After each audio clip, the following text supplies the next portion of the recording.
Hello and welcome to another episode on Maritime Radar. Nigeria, situated along the Gulf of Guinea in West Africa, boasts of a vast coastline that stretches over 853 kilometers, 200 nautical miles, and encompasses a maritime territory abundant with untapped potential worth $296 billion. At 90 trillion naira based on 2017 estimates, the value of Nigeria's maritime assets is about 10 times the size of Nigeria's budget of 2018 at 9.12 trillion naira. Nigeria's maritime assets have long remained a source of intrigue, offering a treasure trove of opportunities for economic growth, strategic development, and international trade. As Nigeria seeks to diversify its economy and leverage its natural resources, harnessing its maritime assets has emerged as a pivotal agenda for 2024. How to explore our rich ocean resources and curb security challenges on our waterways are some of the issues that will be on the front burner on today's show. I'm Norma Obiaswalo.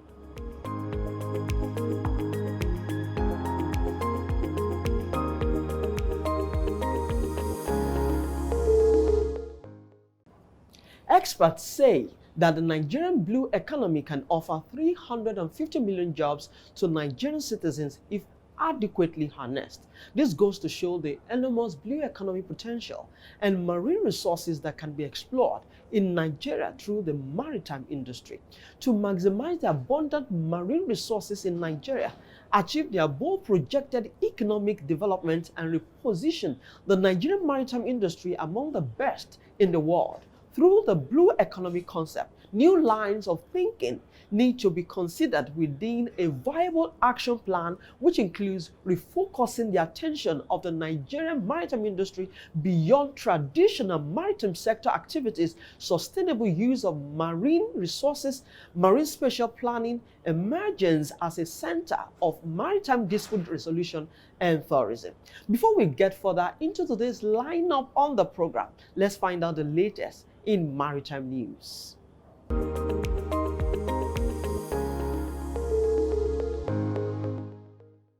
The Minister of Marine and Blue Economy, Adegboyega Oyetola, has received the report for the implementation of the Port Community System in Nigeria, a move expected to enhance the ease of doing business in Nigeria's ports. The PCS initiative aligns with the Convention on Facilitation of International Maritime Traffic of the International Maritime Organization. The objectives include preventing unnecessary delays in maritime traffic, enhancing cooperation between governments, and ensuring uniformity in formalities and procedures. Speaking during the event held in Abuja, Oyetola said the implementation of the PCS was a key performance indicator given to his ministry by President Bola Tinubu, adding that the adoption of the initiative would position Nigeria to benefit from global trade opportunities. The minister urged the NPA to expedite the procurement process for appointing a company to deploy the PCS and to seek ministerial intervention where necessary, particularly in areas outside their jurisdiction. The Nigeria Customs Service has initiated an engagement with the West Africa Security Project to acquaint officers on security awareness for effective trade facilitation and effective border security. Addressing the delegates of the West Africa Security Project during a meeting at the Customs headquarters in Abuja, the Comptroller General of Customs, Bashir Adeniyi, described the project as an avenue that will benefit officers of the service in the area of curbing smuggling and illegal trafficking of substances. The customs boss, who supported the collaboration between the Nigeria Customs Service and the WASP, also described the initiative as a great chance for officers to perform security duties. Adeniyi outlined some of the benefits of the program to include cargo profiling, small arms and light weapon handling, global shield programs, which deals with chemicals and radioactive elements to share resources with stakeholders for synergy, amongst others. WASP project manager Terry Wall added that some of the benefits of the program include identification of high-risk cargo, provision of training of National Customs Enforcement Network, delivery of refresher training in the use of Customs Enforcement Network, joint activity to deliver geospatial intelligence, and high-level end-of-project evaluation with the donor. Determined to boost water transportation in Lagos, the National Inland Waterways Authority said it has set plans in motion to enable it to license about 2,200 boats, remove 5 wrecks across the inland waterways in Lagos, and train 1,500 skippers before the end of 2024. Speaking with journalists in Lagos, Muniruddin Oyebamiji, Managing Director of NIWA, said the authorities want to increase the number of navigable waterways in Nigeria, which has about 10,000 kilometers of waterways, but only 3,000 kilometers are navigable. This means NIWA has to dredge an additional 2,000 kilometers of waterways to meet the target. According to him, the authorities would also build more jetties across the country by 2027, with a recent Supreme Court judgment that ceded the Water Regulatory Authority to NIWA. He added that the agency cannot afford to have any more lapses.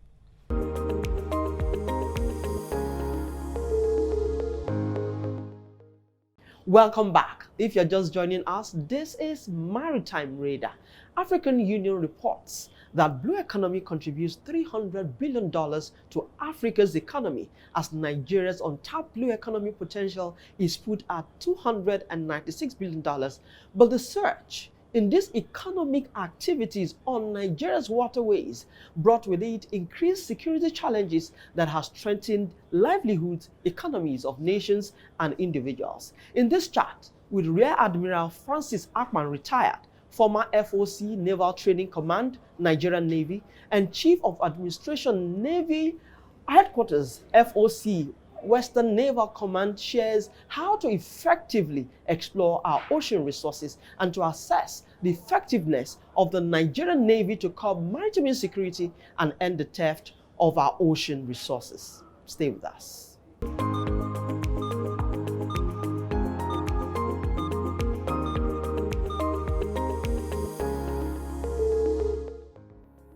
It's good to have you on the show, sir.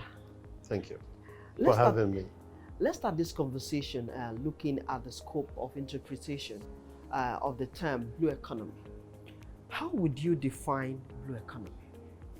Blue economy is a new phrase, new in the sense that the first time it was mentioned, I think, was at the Conference of Parties in 2012 in Brazil, Rio de Janeiro. And from then, it gained prominence for 2 factors. Firstly, there were issues of the environment that was affecting the territorial areas of countries. Let's look at sub-Saharan Africa, for example, us in Nigeria. The desert encroachment and the fact that we hadn't done enough had also crept into our own territorial spaces. And so the world was looking for the alternative. And of course, the alternative was the sea areas. And in 2012, that was really happening. It came into Nigeria in 2019 for the first time. I had it at the Global Maritime Security Conference in Abuja. Okay. I think it was hosted by the Navy and NIMASA, and of course, Ministry of Transport. And I think that was where it was really sounded out in Nigeria. But before then, scholars, of course, have gone into the studies to prepare for the emerging blue economic phrase. It's basically the exploitation of the maritime domain of nations, especially littoral states, and the conservation of this platform. I call it platform. Maritime domain is quite a huge one, especially in Nigeria. Globally, it's about 139 million square miles, 3/4 of the earth. So this is the area that is being exposed for exploitation. And I think the catchword here is conservation. Okay. Away from the way we treated the territorial space. Okay. I think the world wants to preserve, exploit, and go ahead and enjoy the maritime space. That's the outcome of the blue economic term. But so looking at what you've said, it shows that the blue economy is huge. And looking at the emerging sectors of marine biotechnology, ecotourism, offshore renewable energy, and the likes, it's a revelation that Nigeria, maybe ignorantly, is sitting on an economic potential that is huge. So as an expert, talk us through, how do you think we can effectively explore these various aspects of the blue economy? And what specific role do you think our security agencies need to play, especially the Nigerian Navy, to ensure the security of our waterways? Let me come down to brass. I'm just a consultant. Okay. I'm not an expert. Okay. Experts have all the answers. I'll not attempt to give you my opinion from a consultant's point of view. From 2012, 2019, 2023, we got the Marine and Blue Economy Ministry. Yes. They've just been on this table for less than 12 months, you know. But be that as it may, I think there are some specifics that they could have been happening on by now in terms of policies. Okay. I would think and assume that they are down writing the policies that will guide them on the various departments that should run the Ministry of Marine and Blue Economy. Okay. That's what I think the Honorable Minister should be doing with his team now. Okay. Putting together a lot of inputs, like papers and stuff, to see how they can drive the processes. Because there are three main issues in the blue economic stuff. The space, the maritime domain itself. In Nigeria, from Lake Chad to the Atlantic, all the rivers, all the streams. So you'll be looking at issues like fisheries, you'll be looking at issues like shipping, and of course, marine culture and security. Outside that, you'll be looking at the issues of the knowledge itself. How do we build capacity for the ministry? The challenges are not much, but let me bring it to our local stuff. You will hear things like, and I think it's part of it, lack of funding. But lack of funding must not be abused or looked at from the point of appropriation, but must be sector specific. In the sense that what is there in the blue economic sphere in Nigeria now that we think we can invest immediately? Like you said before we started, low-hanging fruits, ferry service, aquaculture, aquamarine culture. By that I mean, just now the global fishery departments in the world are looking at harvesting from the oceans. But that will reduce, because what we need now are the kind of marine culture that will make us breed our own fishes without going to the oceans. Like building aquarium and stuff like that. Or harvesting our channels or looking at our streams. Those are the low-hanging fruits. Fishing must be invested in right now, because we're spending close to $1 billion importing fish and shrimps and our thing of interest. You know, it's not an elitist thing. The world's population needs the protein. We Nigerians need it. So why we are at it, all you've mentioned, what role should the security agencies play to ensure security? Because this surge of economic activities has also brought with it security challenges on our waterways. So what role should the Navy play now? Maritime security is a factor that needs the collaboration of all that are maritime stakeholders, not just the Navy. The Navy will serve as the hegemon in this pursuit. Maritime security cannot be seen as, it's different from maritime strategy. Maritime strategy is the way and means the Navy plans to go to war. That's different. It's the business of the Navy. When it comes to maritime strategy, security is the business of the Navy and maritime stakeholders, to include the basic, marine police, customs, immigration, MPA, NIMASA, you name it, the populace, the demographics in the littoral area, from Lagos to QIT or whatever, they are part and parcel of the factors that will bring about providing and making sure that we have a peaceful environment in our maritime domain. So it's not the responsibility of the Navy, but the Navy will be the hegemon and be able to drive the process. While you were talking earlier, you mentioned building capacity. So let us talk about it. The role of research, the role of advanced technology will do or play in creating maritime wealth awareness, especially looking at our coastal communities, which are those who stay in these areas where we have our ocean resources? The blue economy has thrown up some new aspect of studies that are absent from our curriculum, our universities, and of course our maritime academies, including the Maritime University in Delta State. It has thrown up issues like the blue carbon sequestration, biotechnology. Biotechnology, yes, could exist in our, but we need to look at the marine component of it, and of course marine energy. It's not being talked about. It's happening. Wind energy, littorals, and of course using the strength of tidal variations to develop energy. It's the modern way of enhancing your energy output, especially electricity output. So we're beginning to see new studies, and so we need to expand the curriculum in our maritime academies and look at how we can introduce that to the other universities or tertiary platforms, education platforms in the country. So these are the things that's thrown up to us. And we are looking at huge investment in this aspect, very huge. If you look at blue economy, today it says by 2023, they were looking at attaining about 1.5 trillion US dollars in content, the seas and what have you, fishery, shipping, ferry service, etc. On the other side, it projects that by 2030, it will be able to attain the level of about 4.5 trillion. And that's a lot. Nigeria cannot be left out of this quantum of investment. While its citizens lavish in poverty. So we will take a short break now. When we come back, we'll look more into these security issues. What specific things should we be doing to curb this security? And of course, we'll be looking at deep sea port Akwa Ibom. But that will be after this short break. Please stay with us.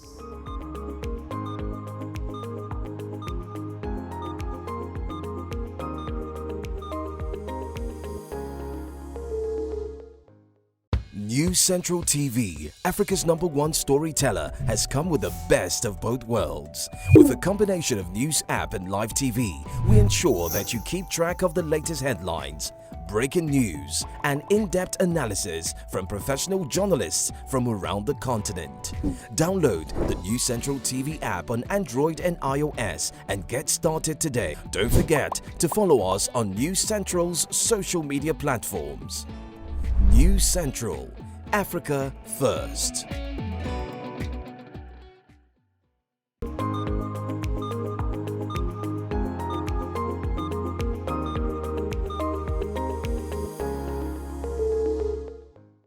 If you're just joining us, this is Maritime Reader, and I have with me Rear Admiral Francis Akpan, retired, former FOC Naval Training Command, Nigerian Navy. Before we went on that break, we were talking about maritime security. So, what are the specific things you think, you said Nigerian Navy shouldn't be left to do this alone, but they should be at the forefront, cheering us to follow. So what specific thing do you think they should be doing? There are two terms used in naval parlance. You have what they call command of the sea space and control. Nigerian Navy can only exercise control over time and space. Even US Navy, the largest navy in the world, do not have command of global maritime space. So we have control which will be driven through technology. This is the 2024. We cannot afford to, with the cost of diesel, the cost of vessels, the cost of human capacity, human capital, we cannot afford to be expeditionary or opportunistic in our strategy. So this time we have to deploy technology. The main technology being deployed in the Navy, we have two. There is the Regional Maritime Coordinating Center, driven by the American technology. You also have the Falcon Eye, which was inaugurated in 2017 and launched about 3 years ago.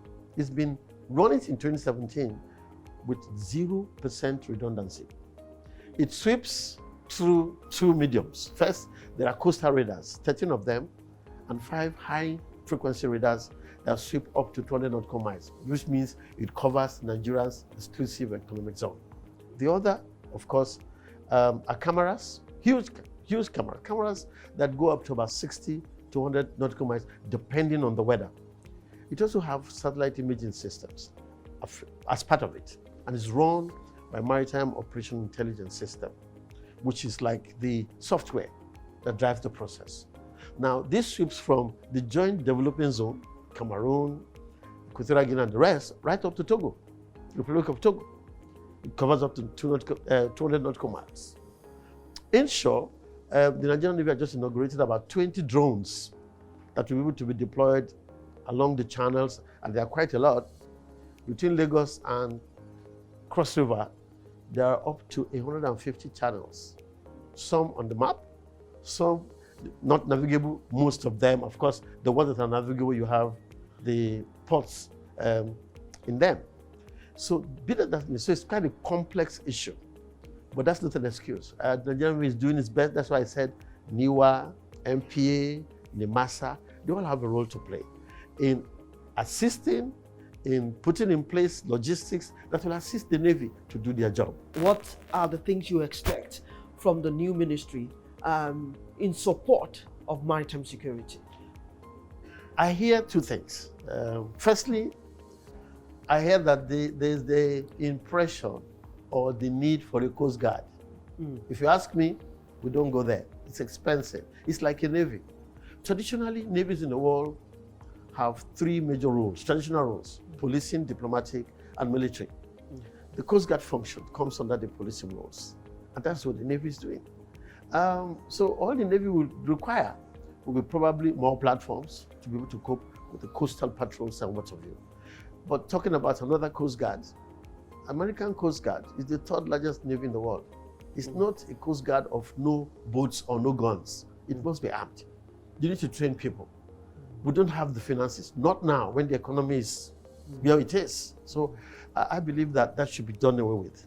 Secondly, it must partner. The ministry must partner with the other link agencies. I don't want to call it a cluster of agencies. It must go for a legislative act that must put in place that cluster of agencies and ministry that would drive the blue economy. That, I think, is what you go to. I don't believe in MOUs. In the past, MOUs haven't worked because the CEOs have built for themselves territories, my quote, in these agencies. They have not adhered to what is supposed to be the tenets of the MOUs. So I prefer that the ministry should go with its bills to have legislative acts binding the other agencies, supportive agencies that we've mentioned, including defense, to ensure that she can meet with the mandate of the blue economy. She must go for acts, not MOUs. One of the things we have identified in this chart is that our ocean resources is huge. Yeah. And also we have not been able to tap it. So how do you think we can use our ocean resources to diversify Nigeria's oil-based economy, to create jobs and drive maritime development? Because we keep saying we don't have funds, but we have. You can see it. There's a channel between Lagos and Ekpe. If it was in France, we'll be boarding it in hundreds, trying to exploit the potential of our own God-given channel. Lagos to Ekpe. Look at Paris. You can't go to Paris without going on a ferry cruise. Wow. And they don't have oil, they don't have gas. They don't even talk about fish. They talk about tourism. Between here and Ekpe, I don't think we should be going by road from Ekpe to Lagos Island. I would have thought that by now, apart from planning for a monorail system, we should be talking about ferry service. Having said that, there are two things that have set us back. The first one is called sea blindness. Sea blindness is the lack of knowledge of the capacity and the potential of the maritime space. Sea blindness leads to wealth blindness. Wealth blindness has repercussions in that we prize ourselves less of the worth of our ocean resources. So these two are the things that have affected us. How do we go about it? Education, the media, the schools, and whatever. We must bring it as part of curriculum. We can't shy away from it. That's the only way we can overcome sea blindness and wealth blindness. Before I let you go, I want to take you home. I want to take you back home to Akwa Ibom State. And I want you to share your thoughts on the deep seaport in Akwa Ibom. What do you think have been the challenges, and what do you think the economic impact will be on Nigeria's shipping industry? Huge, huge. When the committee was inaugurated in 2015, we were challenged to bring about its realization and actualization. By 2020, we got the approval from the President and Federal Executive Council. I think it's the political will, if you ask me, nothing else. Everything is set. We have the approvals, we have the full business case. We had, of course, the concessionaires, African Global, formerly Bolloré, and we have all to go about the port, building the development of the port. The port would have, and the industrial city were supposed to come up simultaneously with a free trade zone attached to the port and industrial city. And of course, if you look at the through port from Lagos alone, we could have been able to harvest close to three quarters, looking at the fact that 75% of the throughput from the ports go to the southeast. So we just could have been available to tap into that kind of resources and potential for improvement of our economy. Apart from that, we're sitting on about 250,000 jobs in the next 3 years if we start developing it today. So we hope that our leaders, we hope that our new governor, who is very keen about strategically improving the economy, the industrialization of the state, will keen to it and develop the port as soon as possible. I throw the challenge beyond Akwa Ibom State. I throw the challenge to South and Southeast governors to really stand up and really develop that region. It's been a beautiful time talking with you. It's been quite informative and educative. I really had fun. It's been Rear Admiral Francis Akpan, retired, former FOC Naval Training Command, and FOC West, and FOC Western Command. Thank you very much. Yeah. Thank you very much for your time and thoughts on the show. Thanks for having me. Thanks for having me. So while I look forward to the South and the Southeast governors to develop their ocean resources.